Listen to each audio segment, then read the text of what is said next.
सर्वप्रथम हम परमपिता परमेश्वर को स्मरण करेंगे। दोनों नेत्र बंद करते हुए सीधे बैठ करके गहरा श्वास लेंगे और 3 बार ओमकार उच्चारण द्वारा ईश्वर की अनुभूति करेंगे। अपनी चेतनता का अनुभव करते हुए साथ ही साथ ईश्वर की समीपता, ईश्वर की चेतनता का भी अपने साथ अनुभव करना है। ईश्वर से अपने आप को जोड़ने का प्रयास करना है।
यो भूतं च भव्यं च सर्वं यश्चाधितिष्ठति स्वर्यस्य च केवलं तस्मै ज्येष्ठाय ब्रह्मणे नमः।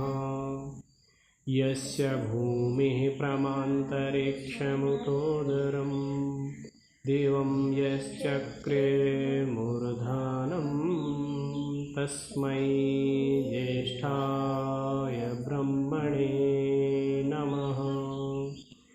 यस्य सूर्यश्चक्षुश्चन्द्रमाश्च पुनर्नवः अग्निं यश्चक्र आस्यां तस्मै ज्येष्ठाय ब्रह्मणे नमः। यस्य वातः प्राणापानौ चक्षुरङ्गिरसो भवन् दिशो यश्चक्रे प्राज्ञानि तस्मै ज्येष्ठाय ब्रह्मणे नमः। तस्मै ज्येष्ठाय ब्रह्मणे नमः।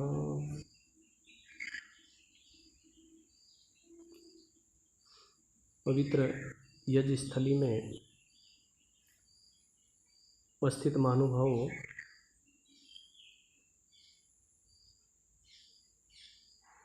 एक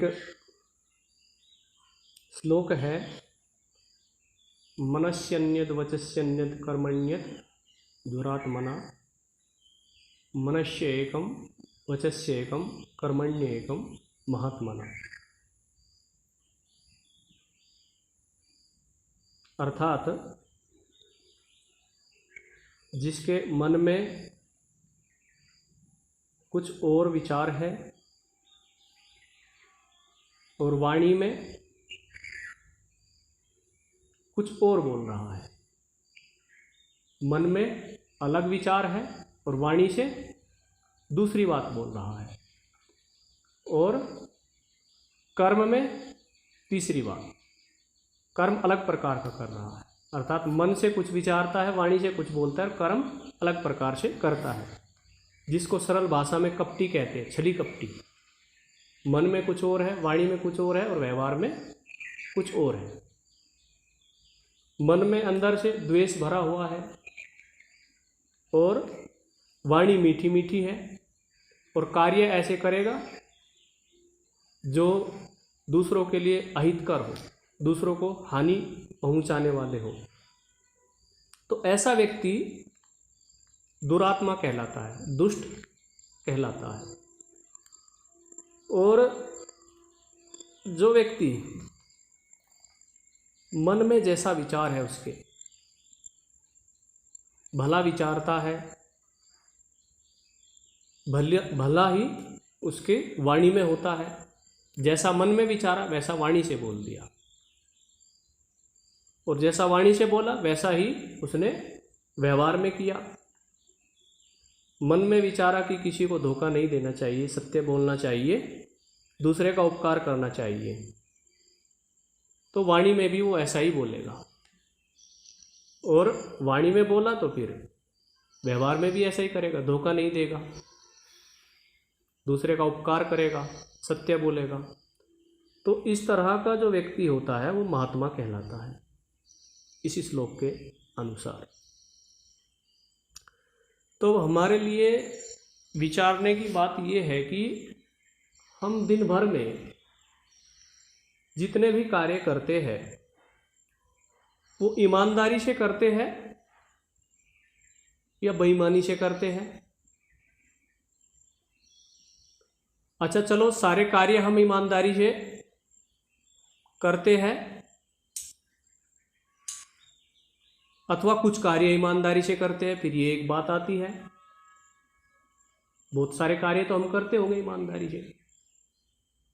जैसे कि हमें भूख लगती है तो भोजन खाते हैं, शरीर को आवश्यकता है, हमारी इच्छा है भोजन करने की, तो अपने शरीर के साथ तो हमने ईमानदारी का व्यवहार किया। हमारी इच्छा है सोने की तो हम सोए आराम से, तो ये भी हमने अपने शरीर के साथ ईमानदारी का व्यवहार किया।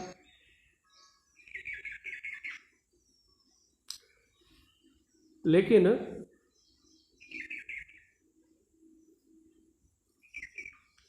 हम सबके साथ ईमानदारी का व्यवहार करते हैं क्या? अपने साथ तो करते हैं। हमारे साथ वाले हैं, चलो उनके साथ भी हम ईमानदारी का व्यवहार कर लेंगे।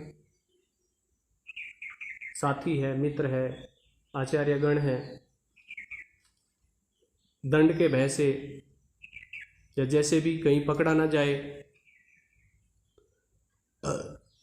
लेकिन ईश्वर क्या है, हम लोगों को हमारा हाथ नहीं पकड़ेगा यदि हम ईश्वर के साथ ईमानदारी का व्यवहार नहीं करते। कर्म का फल तो जरूर देगा, प्रेरित भी कर देगा कि आप यहाँ गलत कर रहे हैं, यहाँ गड़बड़ कर रहे हैं, लेकिन हमें रोकेगा नहीं सीधा सीधा। कर्म करने में हमें क्या है, ईश्वर ने स्वतंत्र छोड़ा हुआ है, और फल के क्या है, हम अधीन हैं। तो ईश्वर से संबंधित कार्य भी हम क्या ईमानदारी से करते हैं? वहाँ हमारा ईमानदारी का स्वभाव है, ईश्वर के प्रति कृतज्ञता का स्वभाव है अथवा कृतज्ञता का स्वभाव है। यदि कृतज्ञता का स्वभाव है फिर तो ठीक है, ईमानदार है हम ईश्वर के प्रति। हम जैसे दूसरे कार्य, शरीर को भूख लगी, भोजन कर रहे हैं ईमानदारी से, अंदर बाहर से, जैसा मन में वैसे ही वाणी में और वैसे ही शरीर से कर रहे हैं, ऐसा ही यदि ईश्वर के साथ व्यवहार करते हैं तो फिर तो ठीक है, कृतज्ञता है, ईमानदारी है। और यदि ऐसा नहीं करते तो कृतज्ञता है। वाणी से तो बोल दिया कि हे ईश्वर दयानिधे भवत कृपयानेन जपोपासना आदि कर्मणा धर्मार्थ काम मोक्षाणाम सद्यः सिद्धिर्भवेन्नः। लेकिन मन में संबंध नहीं बनाया ईश्वर से तो ईमानदारी नहीं है फिर, और उसके अनुकूल आचरण भी नहीं किया। ईश्वर कहता है कि भाई यम नियमों का पालन करो। ईश्वर की आज्ञा है सत्य, अहिंसा, अस्तेय, ब्रह्मचर्य, अपरिग्रह, प्रतिदिन इनका पालन करना है। सोच, संतोष, तप, स्वाध्याय, ईश्वर प्रणिधान, प्रतिदिन इनका पालन करना है। मनुर्भवः, मनुष्य बनने के लिए ईश्वर क्या प्रेरणा देता है। अर्थात हमारा शरीर मनुष्य का है तो हमारे अंदर मनुष्यत्व भी होना चाहिए, ये ईश्वर हमसे अपेक्षा रखता है। और यदि हम ऐसा करते हैं तो फिर हमारा यहाँ भी क्या है, ईमानदारी पूर्वक व्यवहार है। ऐसे ही प्रत्येक अपने दिन भर की घटनाओं में हम देख सकते हैं कि कहाँ हम ईमानदारी का व्यवहार करते हैं और कहाँ बेईमानी का करते हैं। दूसरे व्यक्ति के प्रति हम कितने ईमानदार हैं, अपने प्रति कितने ईमानदार हैं, अपने कर्तव्यों के प्रति हम कितने ईमानदार हैं। हमें कोई काम बताया गया, वो हमने लापरवाही से किया, पूरा नहीं किया, आधा अधूरा किया, तो इसका मतलब पूरे ईमानदार नहीं है उस कार्य के प्रति। उसमें कुछ कमी छोड़ दी। उदाहरण के लिए मान के चलो खेत का ही काम किया, और जो खेत के काम करने के जो यंत्र है उनसे काम करके उधर छोड़ दिए, इधर उधर, वो वर्षा हो रही है, जंग लगेगा तो वो खराब हो जाएंगे। अब खराब होंगे तो वो ईमानदारी का व्यवहार है हमारा या नहीं है, कैसा व्यवहार मानेंगे उसको, ईमानदारी का नहीं है ना। तो उनमें जंग लगेगा, उनमें खर्च लगा है, पुरुषार्थ से जो है आते हैं ये सब सामान। तो मान के चलो भोजन करते हैं हम, पाकशाला में जाते हैं और वहाँ से बर्तन हमने प्रयोग में लिया और बाद में क्या किया, वो फेंक दिया, खेत में पड़ा है, कहीं गिलास पड़ा है, कहीं कटोरी पड़ी है, तो वो ईमानदारी का व्यवहार है क्या? नहीं है ईमानदारी का व्यवहार। इसका मतलब हम संस्था के प्रति ईमानदार नहीं है। अपने प्रति तो है ईमानदार, अपने को तो जब भोजन चाहिए तुरंत चले जाएंगे, भूख लगेगी भोजन करेंगे, नींद आएगी सो जाएंगे, कपड़े की इच्छा होगी कपड़ा पहनेंगे, साधनों का प्रयोग करेंगे, लेकिन वहाँ हम ईमानदार नहीं हैं। तो ये देखना है कि हमारा 24 घंटे का जो समय है उतने समय में हम कितने प्रतिशत ईमानदार रहते हैं और कितने प्रतिशत नहीं रहते। यथा योग्य व्यवहार इसको बोलते हैं वैदिक सिद्धांत में, यथा योग्य व्यवहार। जो जड़ पदार्थ है उनके साथ भी यथा योग्य व्यवहार करना होता है, और जो चेतन पदार्थ है उनके साथ भी यथा योग्य व्यवहार करना होता है। अब चेतन में भी अलग अलग स्तर है सबका। एक सामान्य व्यक्ति है तो उसके साथ अलग व्यवहार होगा, एक विद्वान है, आचार्य है, उसके साथ अलग व्यवहार होगा, उसके अधिक अनुकूल होना पड़ेगा, उसके साथ उत्तम व्यवहार, अधिक सम्मान उनको देना पड़ेगा, आज्ञा का पालन करना पड़ेगा।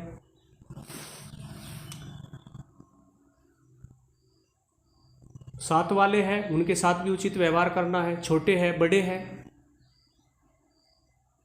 और जड़ वस्तु उनके साथ भी उचित व्यवहार करना है। जड़ वस्तु भी यदि हमने प्रयोग किया और उसको ऐसे ही फेंक दिया तो उचित व्यवहार नहीं है उनके साथ, वो अनुचित व्यवहार है। हमने उसका क्या किया, दुरुपयोग किया, सदुपयोग नहीं किया। सदुपयोग करेंगे तभी उचित व्यवहार है, नहीं तो अनुचित है, तभी यथा योग्य व्यवहार है, नहीं तो यथा योग्य नहीं है। और फिर ईश्वर है, ईश्वर तो जो है आचार्य, गुरुजन, सन्यासी उनसे भी ऊपर है, तो ईश्वर के साथ और ऊंचा व्यवहार करना पड़ेगा, उसको सबसे अधिक सम्मान देना पड़ेगा ईश्वर को। उसके बाद गुरुजन है, आचार्य है, विद्वान लोग हैं, उनको सम्मान देना होगा, सन्यासी है। उसके बाद और वरिष्ठ है जो हमसे बड़े हैं उम्र में, अनुभवी है, उनको भी सम्मान देना पड़ेगा उनके स्तर के हिसाब से। एक सामान्य व्यक्ति है उसके साथ भी जो है ठीक ठीक व्यवहार करना पड़ेगा हमारे साथ जो रहता है। और बाहर का व्यक्ति है जिसको इन चीज़ों में रुचि नहीं है, वो ठीक ठीक मतलब उत्तम स्तर का व्यक्ति नहीं है, तो उसकी उपेक्षा भी करनी पड़ती है, उससे दूरी बना के रखना पड़ता है, उसके साथ इसी प्रकार का व्यवहार है। आगे योग दर्शन में ही आएगा, मैत्री करुणा मुदितो उपेक्षाणाम सुख दुख पुण्य पुण्य, ये मैत्री करुणा मुदितो उपेक्षाणाम सुख दुख पुण्य पुण्य विषयाणाम भावनातस चित्त प्रसादनम। मतलब जो योग अभ्यासी व्यक्ति होता है उसको क्या करना है, 4 प्रकार के व्यक्ति होते हैं और उन 4 प्रकार के व्यक्तियों के साथ अलग अलग व्यवहार करना पड़ेगा।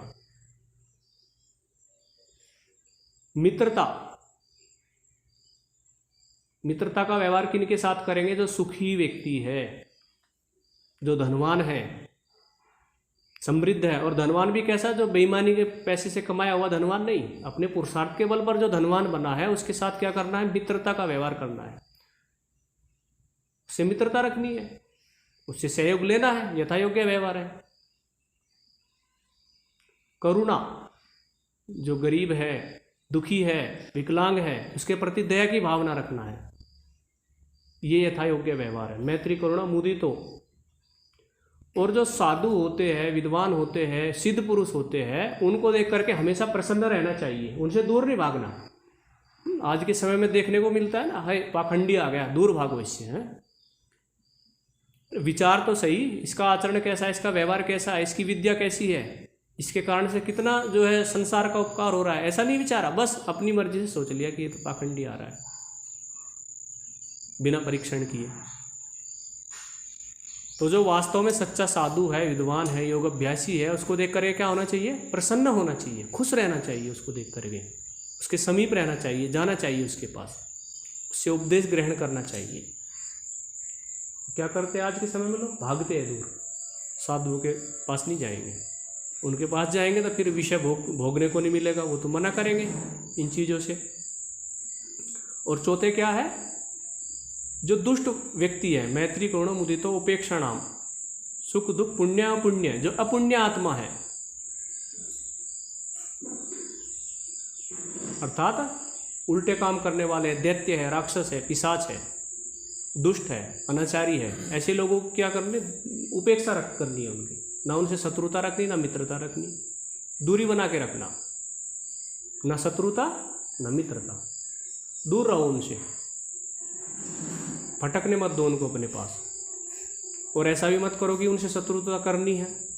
तो ऐसा करने से क्या होगा, व्यक्ति का मन शांत होगा, योग अभ्यास में वो क्या है, आगे बढ़ पाएगा, योग अभ्यास में उसकी प्रवृत्ति हो पाएगी।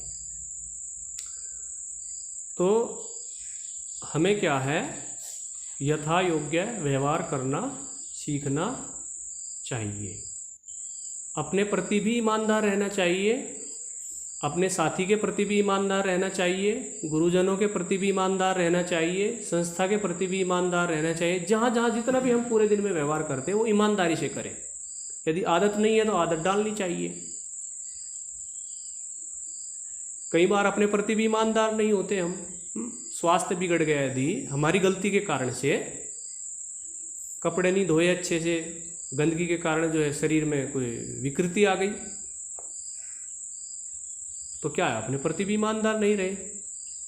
तो ईमानदारी का जीवन हमारा होना चाहिए, ईश्वर के प्रति भी ईमानदार रहे, संस्था के प्रति ईमानदार रहे। तो इस प्रकार का जब हमारा जीवन होगा, हमारे जीवन में वास्तव में उन्नति होनी प्रारंभ हो जाएगी। ईश्वर भी फिर ऐसा नहीं है कि हमें खाली छोड़ देगा, हम अच्छा काम करेंगे तो अच्छे कर्म का अच्छा फल मिलता है। ईश्वर हमें शक्ति देगा, सामर्थ्य देगा, उत्साह हमारा बढ़ाएगा, हमें आगे बढ़ने के लिए जान विज्ञान मिलेगा ईश्वर की ओर से। और ऐसे ऐसे करते करते क्या है, हम अपने जीवन में सफल होते चले जाएंगे। तो ठीक है, समय हो गया, अब विराम रखते हैं। एक बार ओंकार उच्चारण।